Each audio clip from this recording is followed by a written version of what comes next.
Hello, we're in John's Gospel, chapter 19, and we now come to the crucifixion. So we'll read from verse 17, well actually the very end of verse 16, up to verse 27, reading from the ESV. So they took Jesus, and he went out, bearing his own cross, to the place called the place of a skull, which in Aramaic is called Golgotha. There they crucified him, and with him 2 others, one on either side, and Jesus between them.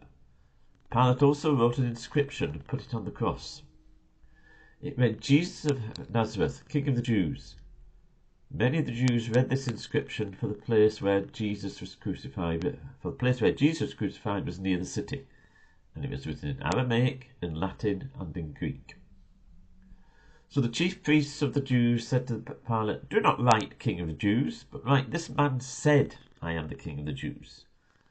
Pilate answered, "What I have written, I have written." When the soldiers had crucified Jesus, they took his garments and divided them into 4 parts, 1 part for each soldier, also his tunic. But the tunic was seamless, woven in one piece from top to bottom. So they said to one another, "Let us not tear it, but cast lots for it, to see whose it shall be." This was to fulfill the scripture which says, "They divided my garments among them, and for my clothing they cast lots." So the soldiers did these things. But standing by the cross of Jesus were his mother and his mother's sister, Mary the wife of Clopas, and Mary Magdalene. When Jesus saw his mother and the disciple whom he loved standing nearby, he said to his mother, "Woman, behold your son." Then he said to the disciple, "Behold your mother." And from that hour the disciple took her to his own home.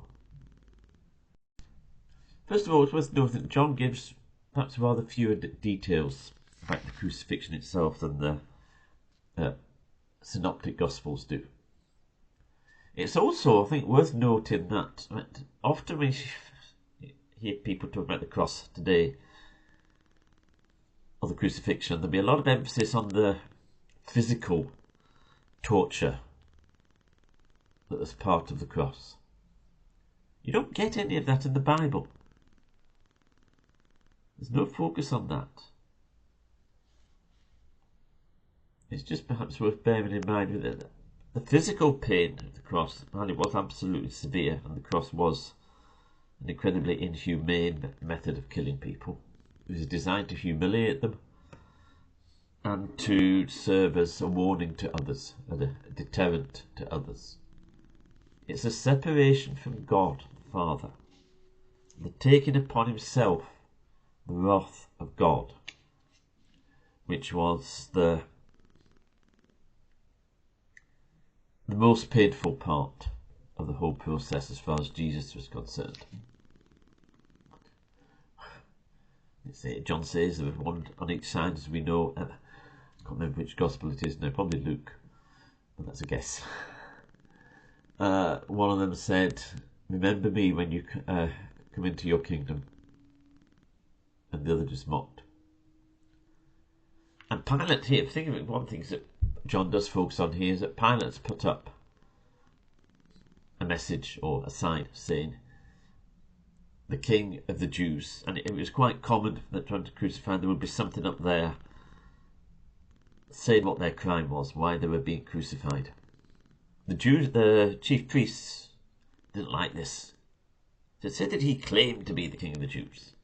But Pilate refuses and says, "I have written what I have written." And it was done in 3 languages, Aramaic, Latin and Greek, so that anyone who was passing by would see this declaration. And you can perhaps see there a metaphor for the gospel being declared by the Gentiles. The Jews here not wanting it declared that Jesus is the King of the Jews. The Gentiles insisting on it being declared. Now, we're supposed, of course, to remember, one, Jesus was a Jew. The apostles were all Jewish, so we don't get any anti-Semitic nonsense out of that fact. It's just the fact of the way things were. And I believe that one day there will be a significant turning of Jews to believe in Jesus Christ as the Messiah. Anyway, we then get verse 23, that the soldiers cast lots for his garments. Some just took them, and for one particular item they cast lots for it, and that's fulfilled scripture. They divided my garments among them, and for my clothing they cast lots. So that comes from Psalm 22 verse 18. Now Psalm 22 verse 1 says, my God, why have you forsaken me? There we get mention of the women. Now it's just, and Jesus sees his mother there, and even in this acute situation, he makes provision for his mother, giving the disciple whom he loved, which we take to be John, to take care of her, and which John says he did. But one thing I want to talk about women here, in the whole crucifixion thing, men generally come out of it very badly. Obviously you've got the chief priests and the Pharisees and Sadducees wanting Jesus to be crucified. They come out of it extremely badly. Pilate doesn't come out of it much better, possibly redeeming himself a little here, but he's been, in a sense, having no guts,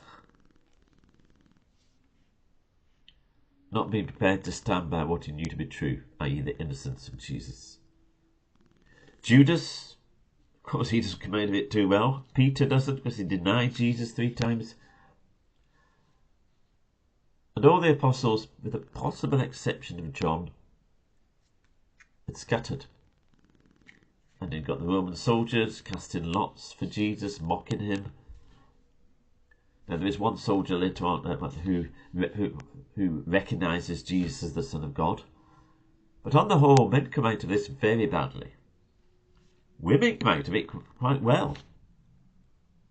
They're here, and then later on at the resurrection, around the time of the resurrection, the women come out of it an awful lot better than the men. People sometimes say, or critics will sometimes say, that the Bible is anti-woman, it's patriarchal, or it's misogynistic. Such people don't know what they're talking about. It's absolute rubbish. The Bible, as we see here, the heart of the Bible, the women come out of it better than the men. But anyway, on that note, we'll leave it for now.